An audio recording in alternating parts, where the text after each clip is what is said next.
Salut à tous, je m'appelle Antoine Caron et je suis heureux de vous accueillir sur cette chaîne dédiée à la pêche. Ici, je partage des astuces sur la pêche, le choix des appâts et des leurres, et j'aide également les débutants. Abonnez-vous pour rester toujours au courant. Et maintenant, passons au sujet du jour. Bonjour à tous. Dans cette vidéo, je vais vous plonger dans l'univers fascinant de la pêche à la mouche, mais avec une approche discrète qui fait toute la différence. Je vais partager avec vous mes techniques et astuces pour réussir à capturer ces poissons délicats en utilisant la méthode de la pêche à vue.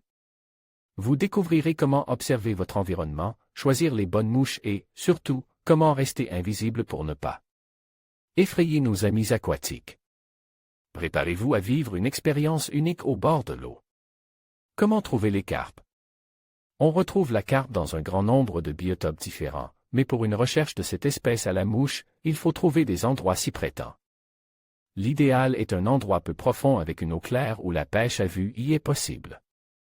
De petites rivières ou des plans d'eau en pente douce, des bordures d'herbiers ou des bancs de nénuphars sont les zones où l'on va pouvoir observer des carpes se nourrir. Lorsque les carpes se nourrissent sur le fond, on peut aisément repérer des nuages de sédiments qui trahissent leur présence, ce qui nous aide à les repérer. Il suffit alors de remonter à la source de ce nuage pour y trouver le poisson qui en est le responsable. L'approche avec une mouche noyée, après avoir repéré un poisson, la technique est de placer la mouche en avant de lui en essayant de prédire où celui-ci va passer. En effet, il ne faut surtout pas lancer sur la tête de la carpe car celle-ci prendra peur.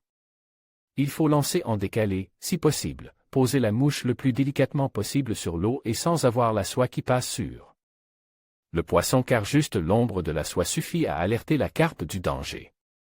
Une fois la mouche en place, il faut attendre que la carpe s'en approche et si nécessaire, initier de petits strips afin de rendre la mouche plus attrayante et susciter chez la carpe de la curiosité. Il ne faut pas brusquer la chose, il faut garder en tête que la carpe est un poisson qui se nourrit de végétaux ou de petits invertébrés. Il faut donc rester en accord avec ce type de nourriture. Avec une mouche sèche, l'idée est similaire.